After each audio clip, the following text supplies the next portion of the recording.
pantalla sí se ve también, ¿no? ¿O no? ¿Aló? Se ha salido, creo. Hola, ¿me escuchas? No cambia, doctora, cuando cambia. No, es que recién lo voy a cambiar.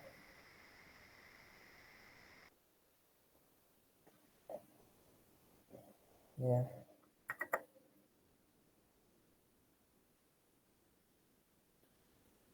ya. Wilma, ¿me escuchas? ¿Estás ahí?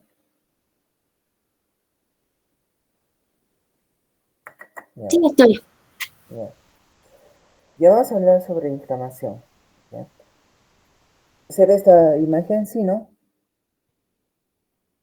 Wilma, ¿escucha? ¿Se ve? No está cambiando. No, ahora sí, doctora. Es que está un poco lento, pero yo esto que tengo buen internet. Pero, bueno. Definición de inflamación.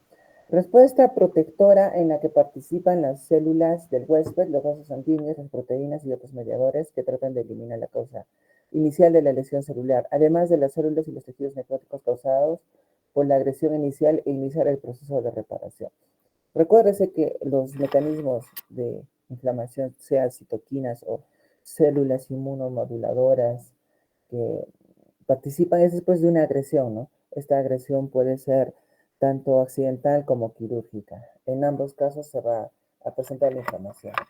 Ahora, la inflamación es una respuesta defensiva del huésped ante invasores extraños y tejido necrótico, aunque por sí misma también puede ser capaz de ocasionar lesiones tisulares.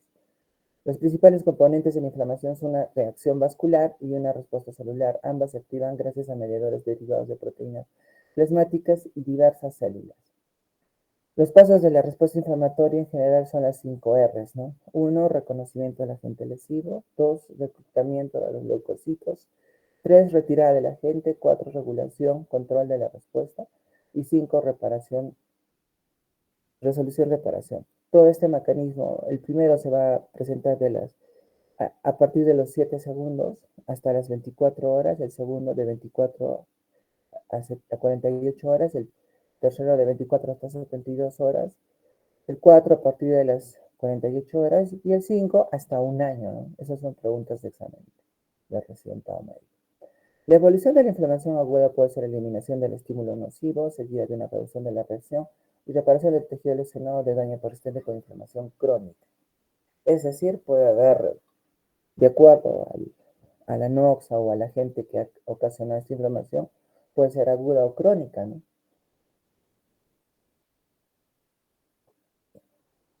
Inflamación aguda. Primera reacción que inicia con mayor frecuencia después de la lesión tejido. Y la inflamación crónica persistencia de factor lesivo, llámese a los abscesos, llámese a los procesos continuos, ¿no? Más de 2 semanas, ¿no? En la inflamación aguda va a haber formación del tejido, el líquido exudado y un control de factor lesivo, una desintegración del tejido lesionado. Signos cardinales, de manera general, también alguna vez fueron preguntas de examen, aunque no creo que eso pregunten ahora. Es el rubor, tumor, calor, dolor, pérdida de la función, lo que nos han enseñado desde semiología, fisiopatología. Y depende de la duración de la agresión, tipo de agente extraño, grado de lesión, microambiente. Como les decía, puede ser aguda o crónica, ¿no? Las características de la aguda, exudado de fluido, componentes de plasma, migración de leucocitos y predominan los neutrófilos. Y en crónica predominan linfocitos macrófagos, proliferación de vasos sanguíneos, neoformación de vasos, fibrosis y necrosis del tejido. Se ven las imágenes, ¿no? Que estoy pasando de uno a uno, ¿no? Wilma, ¿se ve, no? Sí, doctora. Ya, gracias. La inflamación aguda es la primera reacción que aparece con mayor frecuencia después de la lesión y destrucción de los tejidos. Se pueden ver cambios vasculares, acontecimientos celulares, ¿no? En los vasculares, alteraciones del calibre de los vasos que incrementan el flujo de sangre, vasodilatación y cambios en la pared vascular que permiten la salida de la circulación de las proteínas plasmáticas, aumento de la permeabilidad vascular. Además, las células endoteliales se activan, lo que aumenta la adhesión de los leucocitos y permite su migración a través de la pared vascular. Y migración de los leucocitos desde la circulación y su acumulación en el foco de la lesión, reclutamiento celular, seguida de la activación de los leucocitos.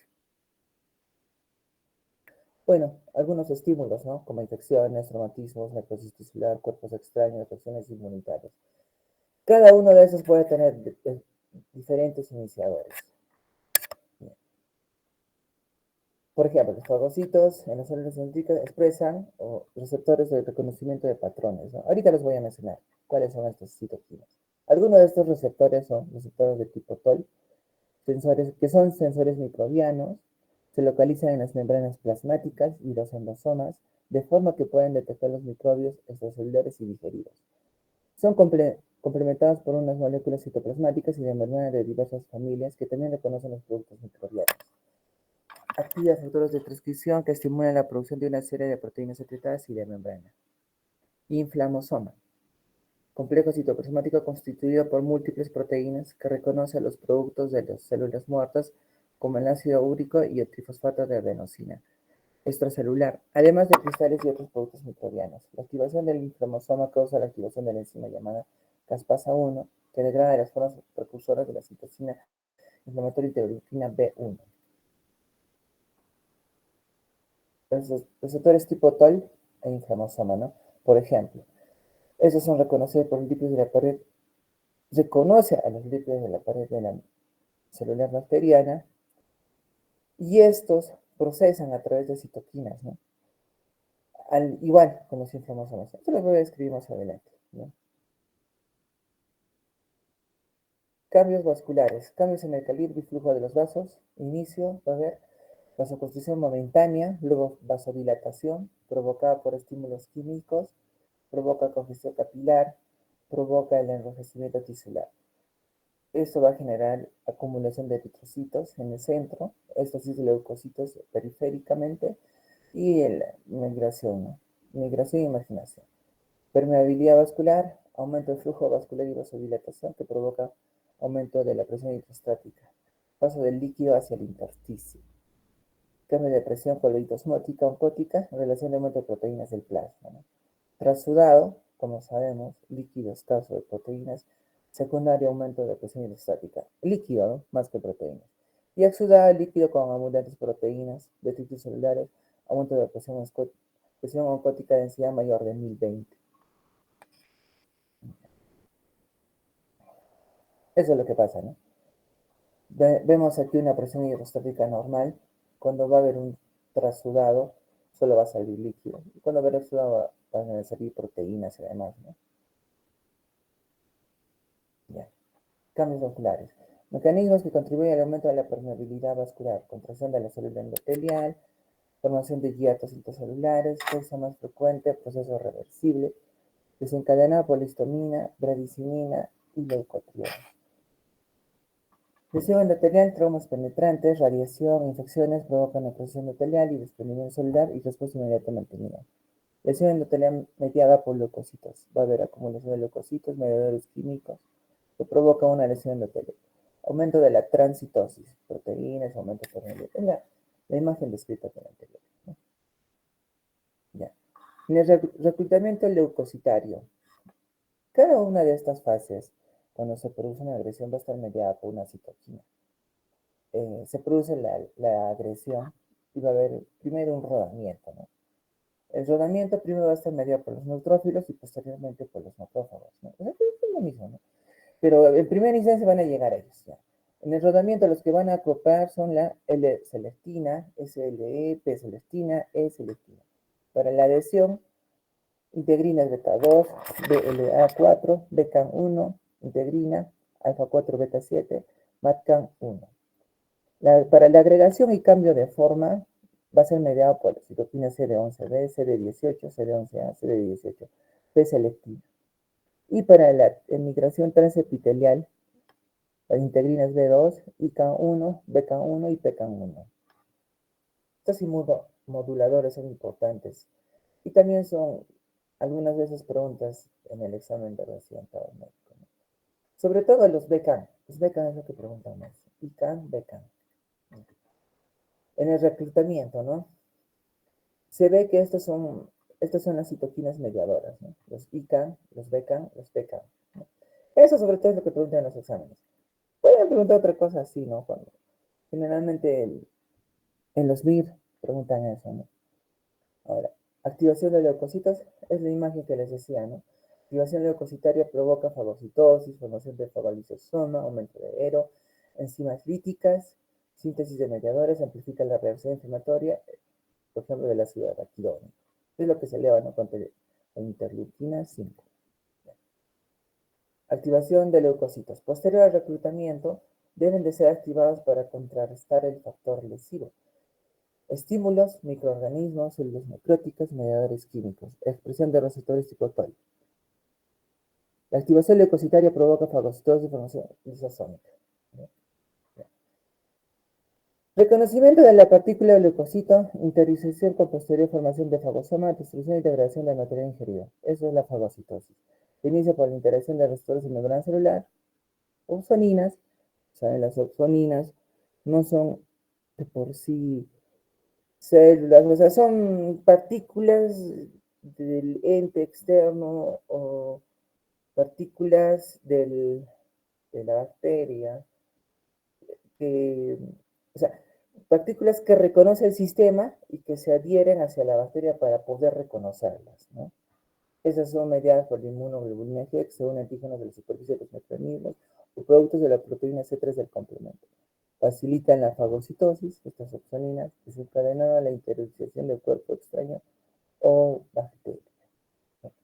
Eso conduce a una destrucción y degradación del material extraño, ¿no?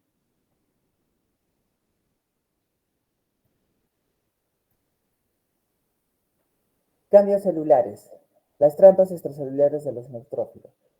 Los neutrófilos son los primeros en llegar, ¿no? A ver. Son redes fibrilares extracelulares producidas por los neutrófilos en respuesta a los patógenos infecciosos, principalmente bacterias y hongos y mediadores inflamatorios, como citoquinas, quimiosinas, citoquinas, proteínas de complemento y hierro. Contiene una red de cromatina nuclear con proteínas de los granulos y masas como péptidos antimicrobianos y enzimas. La lesión tisular por leucocitos. Como parte reacción normal de los procesos inmunes cuando hay daño tisular por exposición a factores dañinos, ¿no? Intento normal de control daño, eliminar tejidos dañados, puede prolongar y exacerbar la lesión. Respuesta inflamatoria inapropiada. Los neutrófilos a veces, a diferencia de los macrófagos, son los que intentan, se podría decir esto, matar al cuerpo, a la noxa extraña. Entonces, en ese afán van a continuar su proceso fagocítico. No, los macrófagos no. Entonces, a veces esos neutrófilos al comienzo ayudan, pero luego ya se podría decir que ayudan mucho. Entonces, esto conduce a una respuesta inflamatoria inapropiada, ¿no? Células leucocitarias que se activan de acuerdo a diferentes patologías. Ejemplo, en el síndrome de dificultad respiratoria aguda, los neutrófilos. En el rechazo agudo al trasplante, los linfocitos AC y complemento. Aún hoy en día la función de los CD4 y los CD8, sobre todo de los CD4, no se conoce exactamente y eso está descrito en el libro de Schwab. Pero sí hay un aumento de ellos en la reacción inflamatoria. Y es más, si es que hay una disminución de ellos, la cicatrización de la inflamación no va a ir como debería de ir, ¿no? En el asma bronquial, los eosinófilos, anticuerpos tipo inmunoglobulina E, glomerulonefritis, anticuerpo y complemento, neutrófilos y monocitos. En el shock séptico, citoquinas. En vasculitis, complemento y neutrófilos. En las patologías crónicas, por ejemplo, la artritis, se van a elevar linfocitos y macrófagos, que es evolución crónica, ¿no? Asma, eosinófilos, inmunoglobulina E, aterosclerosis, macrófagos, rechazo crónico al trasplante de los linfocitos, fibrosis pulmonar, como los macrófagos y fibroblastos.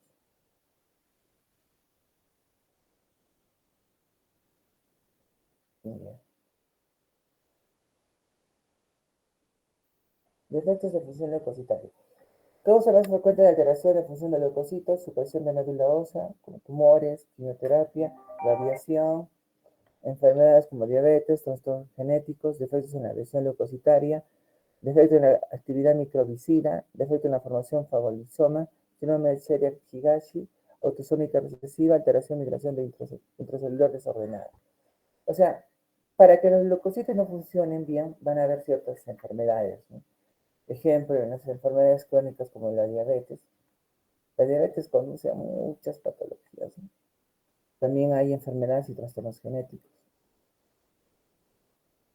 Desenlaces de la inflamación aguda.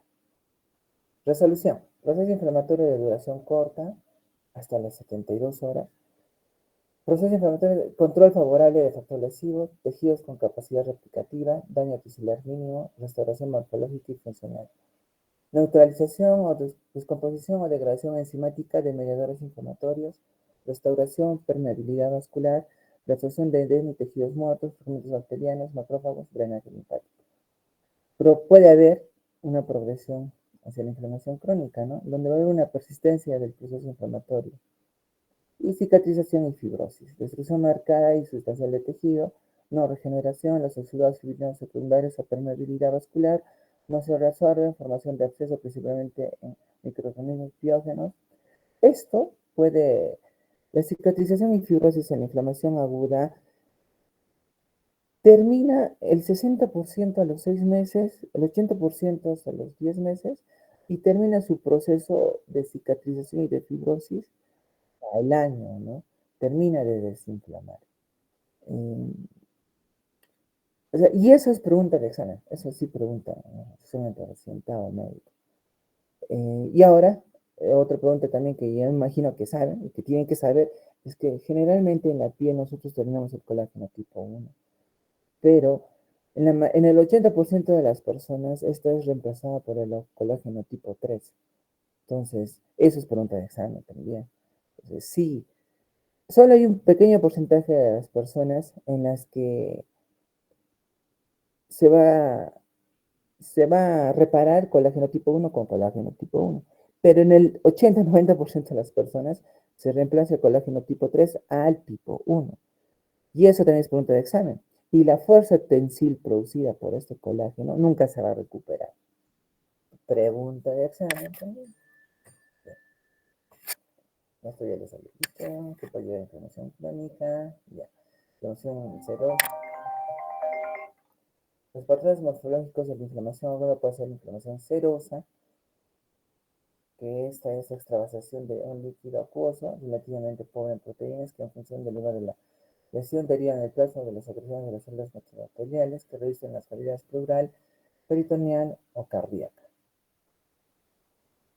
Inflamación fibrinosa, consecuencia de lesiones más graves que producen una mayor permeabilidad vascular, lo que se traduce en la salida de la barrera endotelial de moléculas más grandes como el fibrinol. Inflamación supurativa purulenta y formación de abscesos, ¿no? De acumulación de grandes cantidades de exudado purulento, constituido por neutrófilos, células necróticas y líquido de edema. Me disculpa un rato, por favor.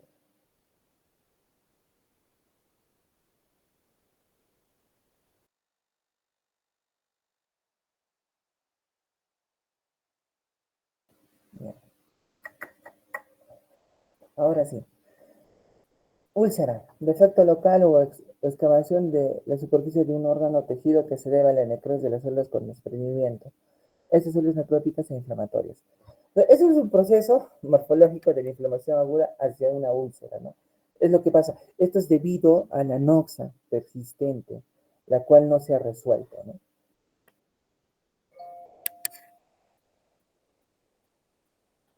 Como les decía, hay una fase vascular, celular y fagocitosis.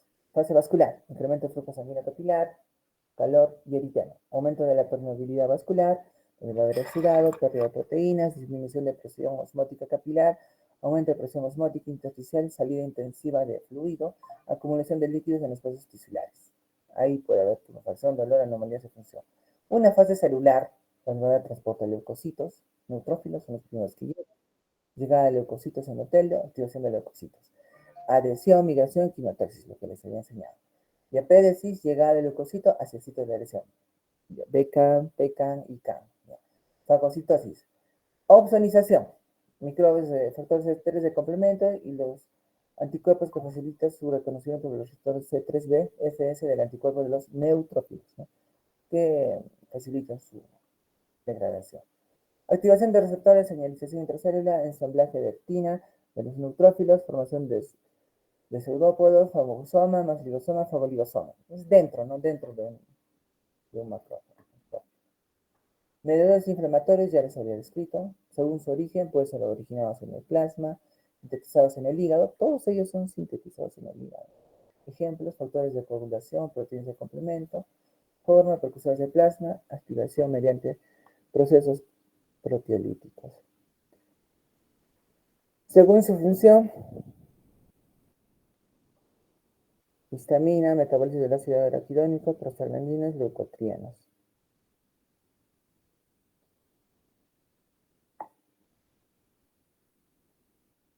Ya.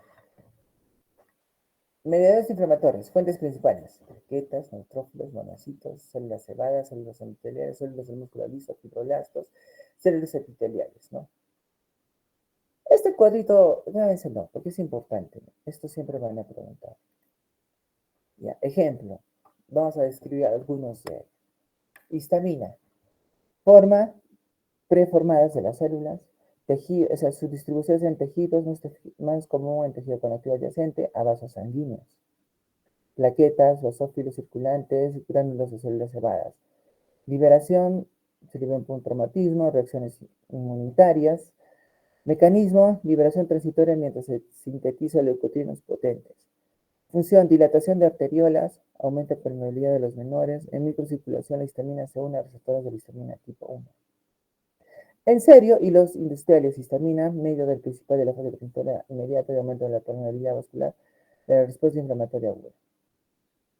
Medicamentos antihistamínicos, antagonistas de receptores H1, se unen a receptores H1, actividad antagonistas de efectos de la respuesta inflamatoria inmediata. Tenemos a los metabolistas del ácido araquidónico. Se ubican los fosfolípidos de las membranas celulares y están en la síntesis de mediadores inflamatorios de la familia de los eicosanoides. Los eicosanoides que son prostaglandinas, ¿no? Ejemplos de prostaglandina D2, E2, TGF2 alfa, que inducen la inflamación, potencia en efectos de la histamina y otros mediadores. Preguntan sobre todo la prostaglandina E2 en la mediación de la fiebre. Tromboxano A2 promueve agregación plaquetaria, promueve vasoconstricción. Eicosanoides como los leucotrienos, ¿no? Que son similares a la histamina. Factor activador de plaquetas, proteínas del plasma. Citoquinas, ¿no? Algunas de las hemos escrito, todas ellas intervienen en la producción de macrófagos, linfocitos activados, endotelio, epitelio, tejido conectivo, ¿no? Actividad, inducen a que células endoteliales liberen moléculas de adhesión, citoquinas mismas, quimiosinas, especies reactivas al oxígeno, median la respuesta de fase aguda relacionados con la infección o lesión. Radicales libres derivados del óxido nítrico y oxígeno, ¿no? El óxido nítrico, actividad de inflamación, produce o va a inducir relajación del músculo liso, antagonismo de la adhesión, agregación y desgranulación de plaquetas, regulador endógeno de reclutamiento leucocitario. Y antimicrobicida, el óxido nítrico es un mediador hospedero hasta el inflamado, contra la inflamación, ¿no?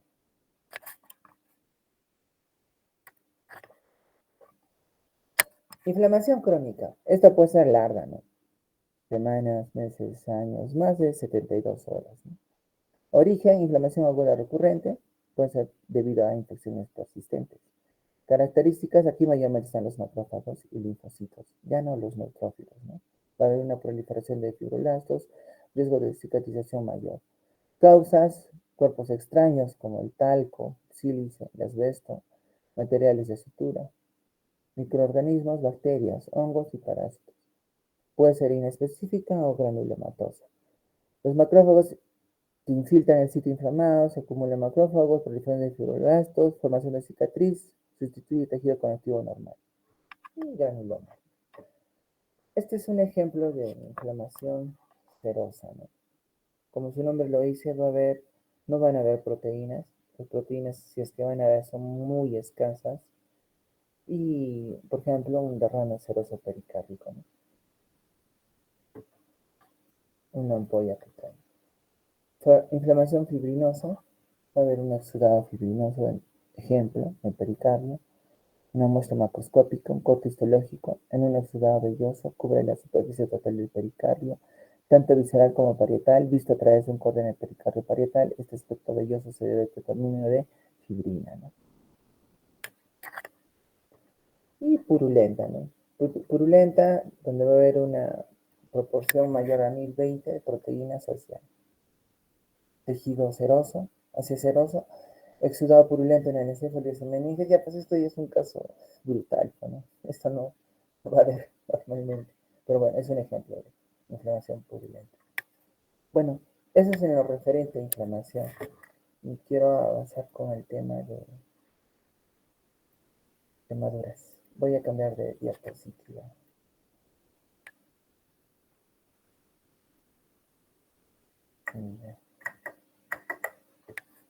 ¿Se ve?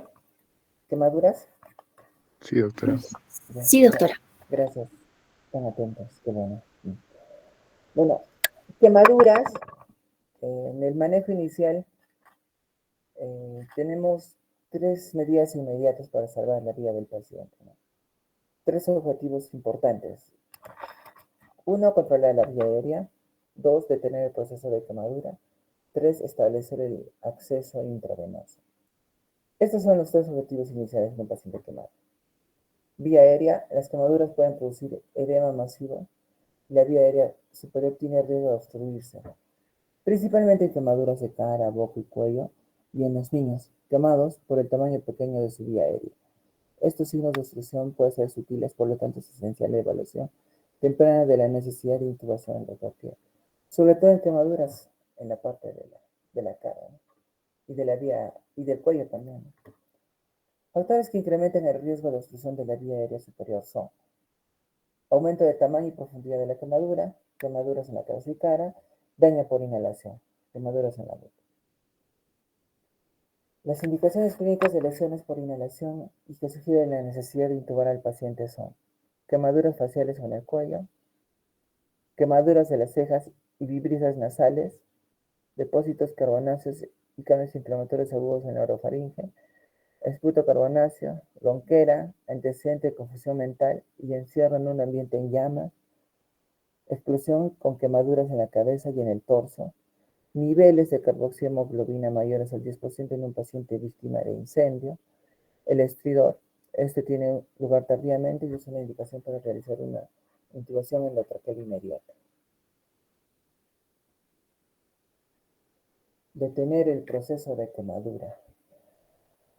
Se debe quitar la ropa y las joyas al paciente, excepto aquella que esté adherida. Se deben lavar las áreas superficiales del cuerpo con cantidades abundantes de agua y con el fin de prevenir la hipotermia se debe cubrir pacientes con mantas limpias y secas.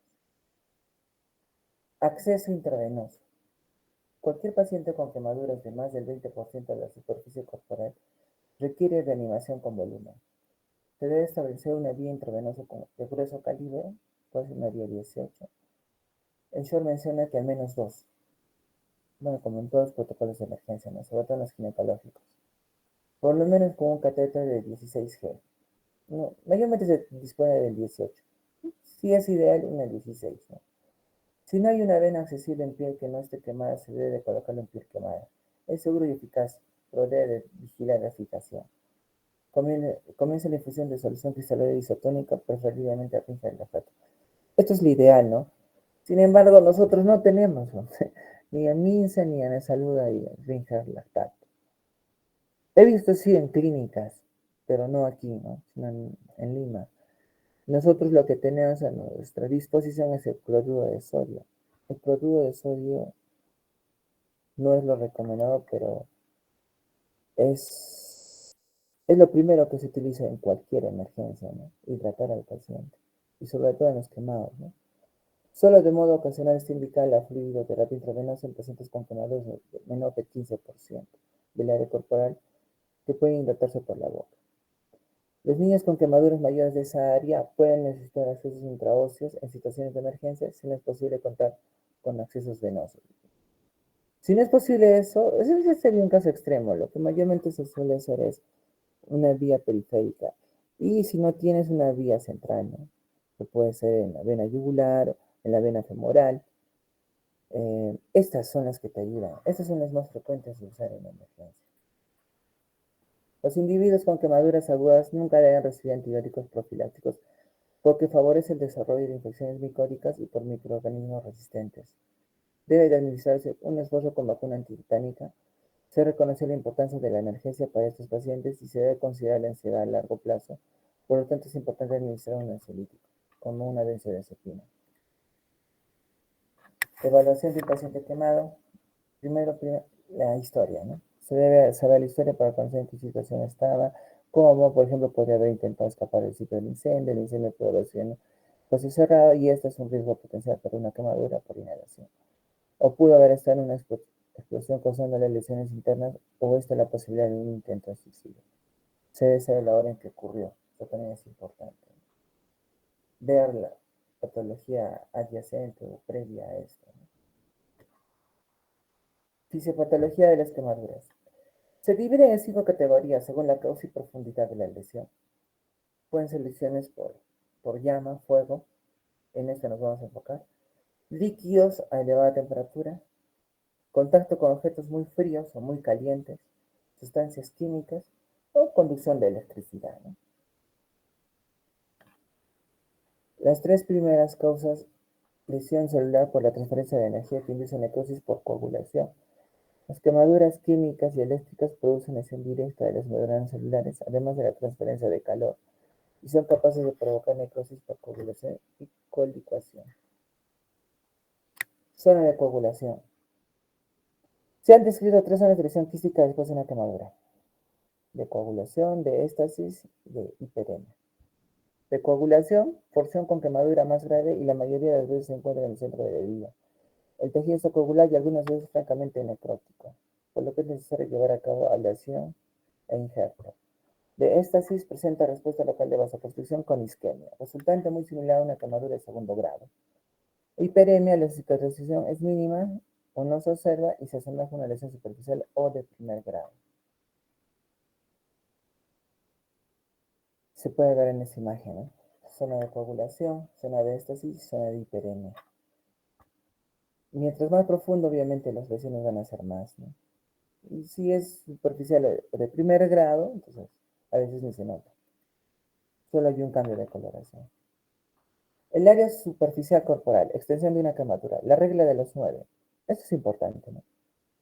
Es muy importante porque es causal de preguntas de examen de residentado. Y siempre viene una pregunta, siempre, siempre. La regla de los 9 es una guía útil y práctica para determinar la extensión de la quemadura.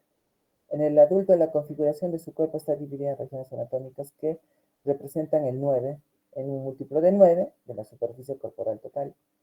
Las regiones anterior y posterior del tronco representan 18% cada una. Tronco anterior, 18%, tronco posterior, 18%, ¿no? Extremidad inferior, 18%, y cada extremidad superior, 9%. ¿Qué quiere decir? Que si te dicen una quemadura de la rodilla hacia abajo, no va a ser 18%, va a ser 9%. Igual con los brazos, ¿no? O sea, esto es importante, hay que saber discernirlo, porque obviamente tampoco en la práctica va a existir pues una quemadura aquí. Puede existir, pero lo que te van a preguntar en el examen no va a ser así, ¿no? Tienes que discernir. O sea, es más, en la vida diaria no se utiliza esto. O sea, los cirujanos plásticos no utilizan esto, tienen otros protocolos.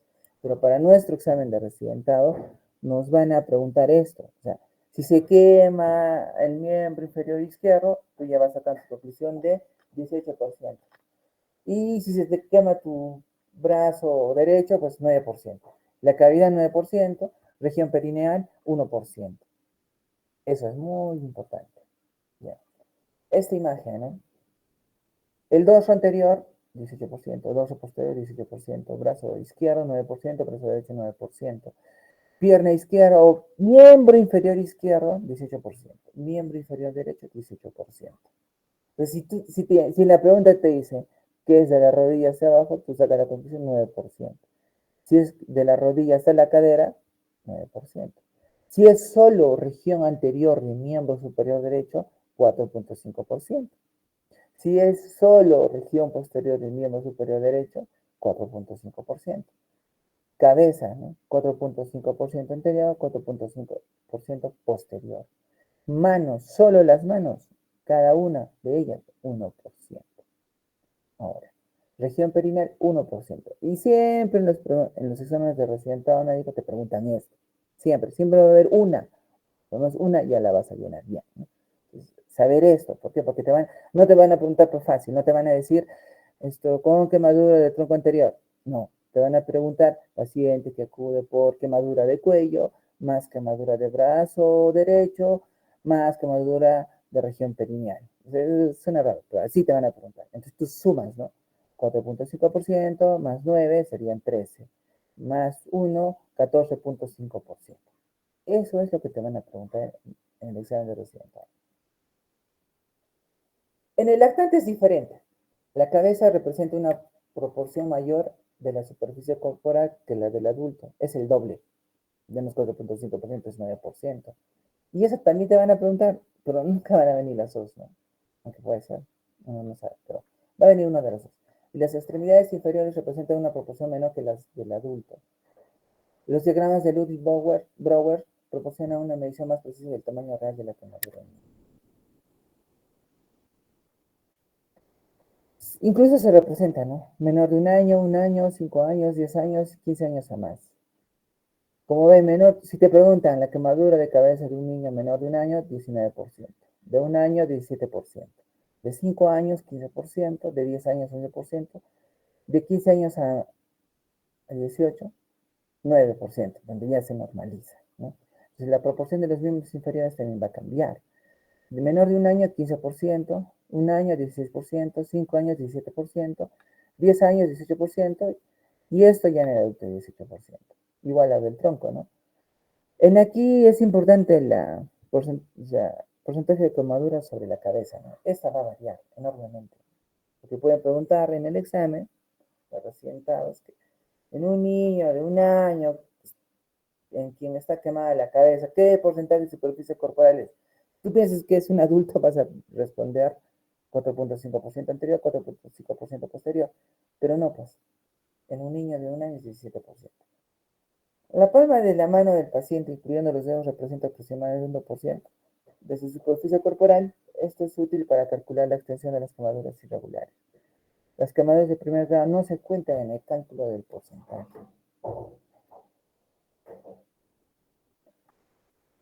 Profundidad de la quemadura en relación a su profundidad. Quemaduras de primer grado, ¿no? Ejemplo, una quemadura de sol.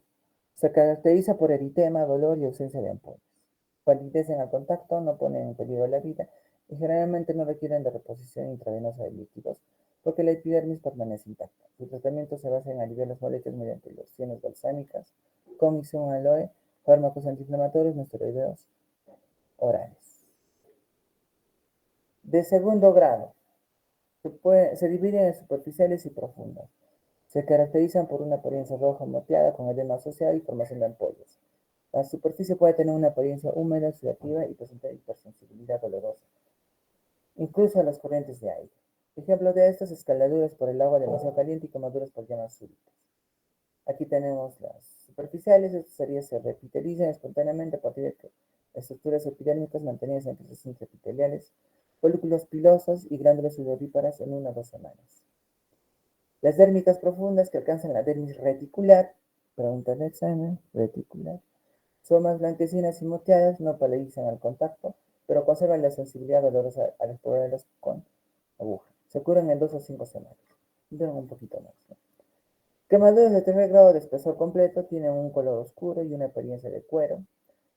La piel también puede parecer translúcida, moteada o blanca como la cera. La superficie no duele, generalmente se presenta seca. Puede estar enrojecida y no palidiza con la presión. Hay poca inflamación en los tejidos en este tipo de quemaduras, pero pueden estar rodeadas de un edema significativo. Quemaduras de cuarto grado. Afecta a otros órganos además de la piel, como músculo, hueso. Más profundo, ¿no? Imagen, ¿no? Representativa. Primer grado, epidermis. Segundo grado, superficial dermis. Segundo grado, profunda hasta reticular. Tercer grado, hasta la grasa subcutánea. Y cuarto grado, pues hasta más. Lesiones por inhalación o tratamiento con respirador. La inhalación de humo se presenta hasta un 35% de los pacientes quemados y puede triplicar el tiempo de estancia hospitalaria y la combinación de quemaduras. Lesiones por inhalación y neumonía elevan la mortalidad hasta un 60% en comparación con quemaduras suaves. Los pacientes con nivel de CO2 menos de 20% no suelen presentar síntomas. Niveles más altos de CO2 producen dolor de cabeza y náuseas, 20-30%. Es pregunta de examen. Es que nos preguntan. Confusión, coma, muerte. Indicaciones clínicas para la intubación. Una presión parcial de oxígeno menor de 60, presión parcial de CO2 mayor de 50, un PAFI menor de 200. Recuérdense aquí. Y también es pregunta de emisión. Un PAFI normal es mayor de 300. Una insuficiencia respiratoria de 200 a 300. ¿Qué quiere decir? Que ese paciente puede o no puede ser intubado, puede estar con un oxígeno, con una cánula, con una máscara de reservorio. Pero si tú tienes un PAFI menor de 200, tienes que intubar al paciente, sea la patología que sea la que fuese, no solamente quemaduras. Y es pregunta de recientado, es lo más común en la emergencia, es esto. ¿Y cómo se saca esto? Obviamente con un AGA, ¿no? Con un AGA arterial, ¿no? También hay insuficiencia respiratoria ventilatoria, edema de las vías respiratorias superiores, grave. Tratamiento de inhalación en la lesión por inhalación de humo, broncodilatadores, tibosalbutamol cada 2 horas, heparina nebulizada, acetilcisteína nebulizada, solución salina hipertónica, adrenalina racémica.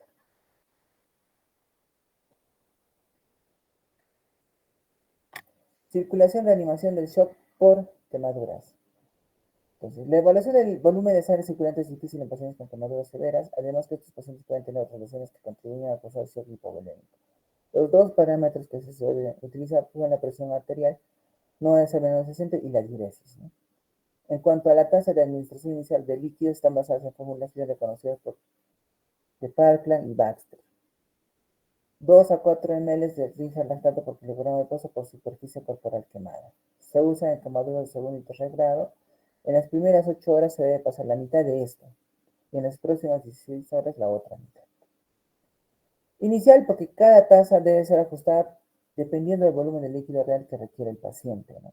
Ahora, como les decía, nosotros no manejamos el rinza lactato, lo que hacemos es hidratar enérgicamente con cloruro de sodio, ¿no? El cloruro de sodio es bueno, ¿no? Porque no tiene una buena distribución hacia el intersticio, hacia intracelular, y, o sea, no hay una hiperosmolaridad como la dextrosa, como otro tipo de, sobre todo entre cloruro y dextrosa, ¿no? No hay. Ahora, el lactato rígel es ideal, sí, pero no disponemos en nuestros hospitales de la región, y en la mayoría igual. Algunas clínicas de Lima sí tienen, ¿no? El objetivo de esta tasa es que en el adulto produzca 0.5 por kilogramo por hora de orina, y en los niños igual, con menores 1 ml por kilogramo por hora con un peso menor de 30 kilogramos. ¿Ya? Eso es importante. Parkland y Baxter. Pregunta de recién entrado médico también. ¿Ya? Circulación periférica en quemaduras circunferenciales de las extremidades. La meta de esta evaluación es descartar el síndrome compartimental, sobre todo en extremidades, ¿no? Esto es lo más común. ¿Por qué? Porque cuando hay una quemadura, esto va a desencadenar una obstrucción o sea, la piel se va a cicatrizar el punto que te va a se va a cicatrizar y retraer al punto que te puede producir un síndrome compartimental. Ya. Apósitos y coberturas para las quemaduras. Apósitos y coberturas.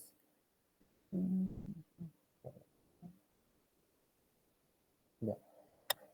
Tenemos sulfadiazina argéntica, acetato de margenina, bacitracina, neomicina, polimicina D, nicotina, mupirocina. De estos, ¿cuál es el que usamos más? La sulfadiazina argéntica, la mupirocina. Pero sobre todo, en fases iniciales, la sulfadiazina argéntica. Líquidos antimicrobianos, el nitrato de plata, acetato de mafenida, hipoclorito sódico, ácido acético. Y coberturas sintéticas, ¿no? Oxite, Biobrane, Transite, Integra. Estos no tenemos casi en los hospitales. Lo que más usamos es la sulfadiazina argéntica. Y coberturas biológicas, ¿no? Seno injerto, piel de cerdo, al injerto, autoinjerto, piel de cadáver, lo que están haciendo en Brasil, piel de pescado. Lo que tenemos en la salud juliaca o en la salud en general es el seno injerto de piel de cerdo. Esta piel de cerdo es producida en laboratorios y no es como pareciera una piel de cerdo, efectivamente, ¿no? Y tampoco son definitivos, porque eso lo que te ayudan es a la cicatrización adecuada de la piel. En algún momento se van a salir. Son carísimos, sí. En Minsa no hay. En salud sí hay, ¿no? Te ayudan bastante. Te ayudan, pero obviamente no es que pienses que este semi-injerto se va a quedar toda la vida, no. Te ayudan a proliferarla, a cicatrizar la herida quemada, ¿no?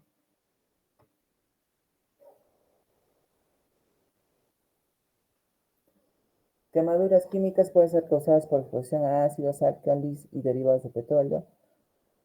Las de álcalis son más graves porque penetran más profundamente. Esto es pregunta de recién, ¿sabes?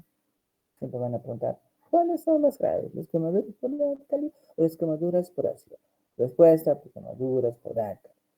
Para tratar este tipo de heridas es necesario remover la sustancia química rápidamente y dar atención inmediata a la herida. Estas están influenciadas por la duración del contacto, la concentración de la sustancia química y la cantidad de la gente.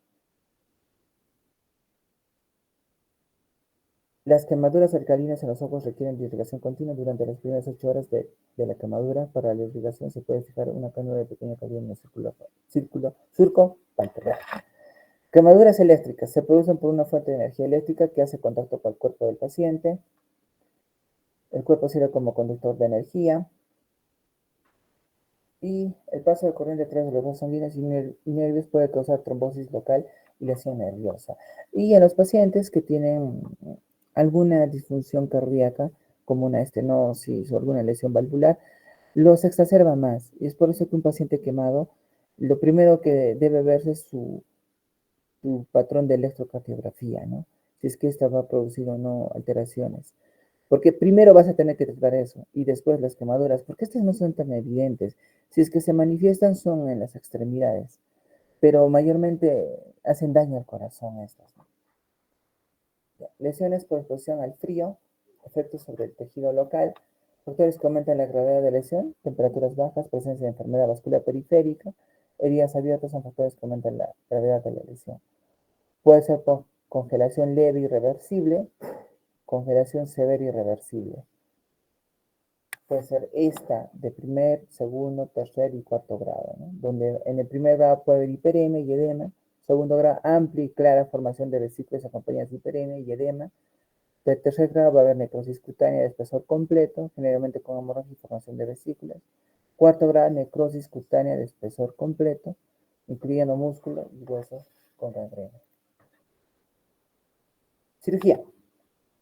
Las quemaduras de espesor total con escara rígida pueden formar un efecto torniquete que conforme progresa el edema, lo que da origen al compromiso del flujo venoso y por último de la circulación arterial.